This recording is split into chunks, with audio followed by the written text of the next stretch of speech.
Hello বন্ধুরা, তো আজকে আমি আর একটা ভিডিও নিয়ে হাজির হয়েছি, যেটা হচ্ছে টমেটো সস। কেন টমেটো সস আমরা বাজার থেকে কিনেই থাকি, যে কোনো চাইনিজ বলুন বা যে কোনো এখনকার অনেক রকম সবজিতে আমরা এই টমেটো সস ইউজ করে থাকি। তো আর এখন শীতকাল, টমেটো অনেকটাই সস্তা। তো কিভাবে এই টমেটো দিয়ে বাড়িতে একেবারে বাজারের মতো টমেটো সস করে নিতে পারবেন, সেটাই আজকে আমি দেখিয়েছি। খুব সহজ পদ্ধতি আর খুব কম জিনিস দিয়েই একদম পারফেক্ট বাজারে যে টমেটো সসগুলো আমরা বাড়িতে নিয়ে আসি সেরকমই হবে। আর এটাও আমরা স্টোর করে অনেক দিন রাখতে পারবেন। খেতেও খুবই টেস্টি হয়েছে, একদম বাজারের থেকেও আমার মনে হয়, আমি খেয়ে দেখেছি খুবই সুন্দর। তো দেখে নিয়ে যাক।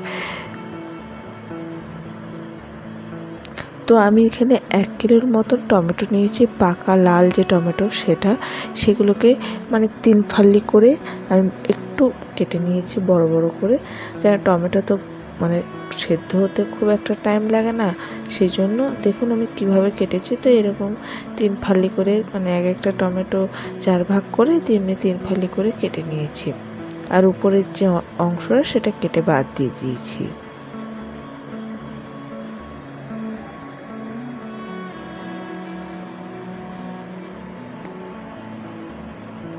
তো একটা ফ্রাই প্যান নিলাম, দিয়ে তাতে সমস্ত টমেটোগুলো দিয়ে দিলাম যেগুলো কেটে রেখেছিলাম। এরপর এতে দিয়েছি 4-5টা রসুন, 2 টুকরোর মতন আদা, আর একটা ছোট্ট একদম পেঁয়াজ, সেটাকে ছোটো ছোটো করে কেটে নিয়েছি, 2টো লাল লঙ্কা আর 4-5টা লবঙ্গ। দেবো আমি 3 টিস্পুনের মতন নুন, আর দেবো আমি 2 চামচের মতন ভিনিগার। এখানে কিন্তু লেবুর রস ইউজ করা যাবে না, আপনাকে ভিনিগার দিতে হবে। আর লঙ্কার বদলে আপনাকে শুকনো লঙ্কা বা কাঁচা যে লাল লঙ্কাগুলো থাকে সেগুলো দিতে হবে, সবুজ লঙ্কা ইউজ করা যাবে না। দিয়ে সমস্ত কিছুকে ভালো করে মিশিয়ে নেব। দিয়ে আমি এটাকে গ্যাসে চাপিয়ে দেবো ঢাকা দিয়ে। টমেটোর তো গলতে বেশিক্ষণ টাইম লাগে না, মানে 15 থেকে 20 মিনিটের মধ্যে টমেটো একদমই গলে যায়। তো মিডিয়াম আঁচে রেখে আমি টমেটোকে দিয়ে দেবো। এরপর একটা জিনিস দিতে যেটা আমি ভুলে গিয়েছিলাম, সেটা হচ্ছে কাশ্মীরি চিলি পাউডার। তো 1 চামচের মতো কাশ্মীরি চিলি পাউডার দেবো, কেন এটা দিলে কালারটা টমেটোর যে সসটা হবে সেটা খুব সুন্দর হবে, একদম বাজারের মতো। তো দেখুন টমেটো থেকে কত জল বেরিয়ে এসেছে, কিন্তু টমেটোটা এখনও সেদ্ধ হয়নি, আর একটু টমেটো সেদ্ধ হবে। তো আমি ঢাকা দিয়ে আর একটু সেদ্ধ করে নেব 5 মিনিটের মতো। আর এটা সেদ্ধ করার সময় কিন্তু কোনো জল দেবেন না, কারণ টমেটো থেকে অলরেডি অনেক জল বের হয়। তো টমেটোগুলো কিন্তু এখন সেদ্ধ হয়ে গেছে। এরপর আমি গ্যাস অফ করে দেবো, দিয়ে এটাকে পুরোপুরি ঠান্ডা হতে দেবো।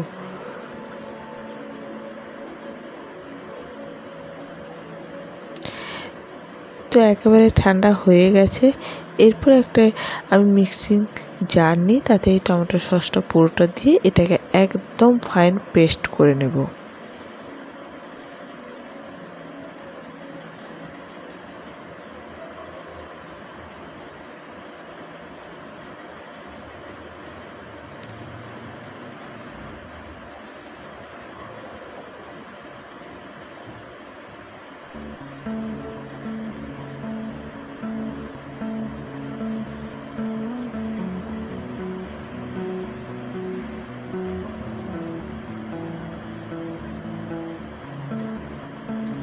তো ফাইন পেস্ট করে নিয়েছি। এরপর ওই ফ্রাই প্যানটা নিয়েছি, তার উপরে একটা বড় ছাঁকনি দিয়ে এই যে টমেটোর সসটা করেছি পেস্ট, সেটাকে খুব ভালো করে ছেঁকে নিতে হবে। কেন সসটাতে না কোনো টমেটোর বীজ থাকবে, না রসুনের কোন দানা বা যে লবঙ্গ দিয়েছি সেগুলো কোনো কিছু থাকবে না, একদম ছেঁকে নিতে হবে।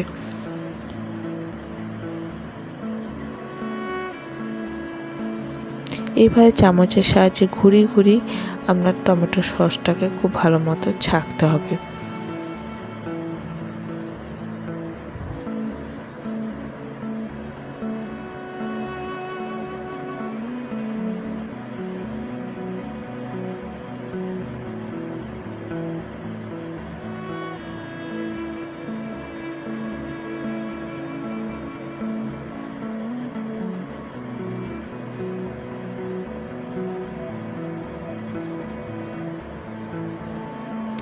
তো ছাঁকা হয়ে গেছে, অবশিষ্ট অংশ যেগুলো রয়েছে টমেটোর বীজ বা লবঙ্গ বা টমেটোর যে ছাল এগুলোকে ফেলে দেবো এরপর।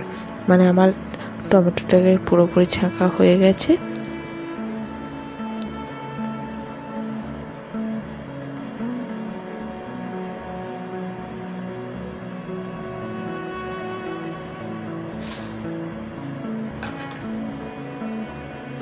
এরপর এই টমেটো পেস্টটাতে আমি দেবো হাফ কাপের মতো গুড় পাউডার। গুড়ের বদলে আমরা চিনিও দিতে পারেন, কিন্তু আমি বলবো একবার গুড় দিয়ে আপনারা করে দেখবেন, কালারটা যতটা সুন্দর হবে খেতেও কিন্তু ততটাই সুন্দর হবে। কেন চিনি দিয়েই করে বেশিরভাগ, কিন্তু আমি গুড় দিয়ে করে দেখেছি তো খেতে খুব টেস্টি হয়েছে। এরপর গ্যাসে চাপিয়ে এটাকে মিডিয়াম আঁচে একটু ফুটিয়ে নেব 5-7 মিনিট, খুব একটা না, একটু যাতে সসের যেমন ঘন ভাবটা আসা পর্যন্ত এটাকে একটু ফুটিয়ে নেব। মানে জল জলে ভাব থাকবে না, একটু ঘন ঘন যেমন হয় সস, প্লেটে দিলে খুব একটা গড়িয়ে পড়ে যায় না সেরকম।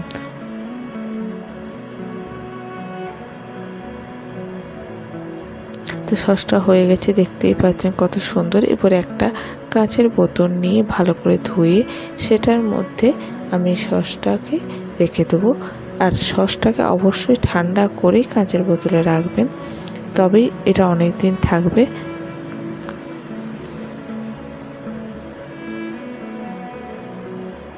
তো সসটাতে হয়ে গেছে, কাঁচের বোতলে আমি রেখেও দিয়েছি, দেখতেই পাচ্ছেন কালারটা কত সুন্দর। আর এটা খেতেও কিন্তু খুবই টেস্টি হয়েছে, আমি খেয়েও দেখেছি। আপনারা একবার এইভাবে করে দেখবেন কেমন লাগে। আর খুবই তো সহজ, খুব একটা বেশি কিছু লাগেই না। শীতকাল যেহেতু, এখন টমেটো খুবই সস্তা, খুব সহজেই বাজারে আপনারা পেয়ে যাবেন। তো আমার এই ভিডিওটা আপনাদের কেমন লাগলো অবশ্যই কমেন্টস করে জানাতে ভুলবেন না কিন্তু। আর ভিডিওটার শেষে অবশ্যই লাইক, শেয়ার এবং সাবস্ক্রাইব করতে ভুলবেন না। তো ভিডিওটা আজকে এখানে শেষ করছি, ধন্যবাদ।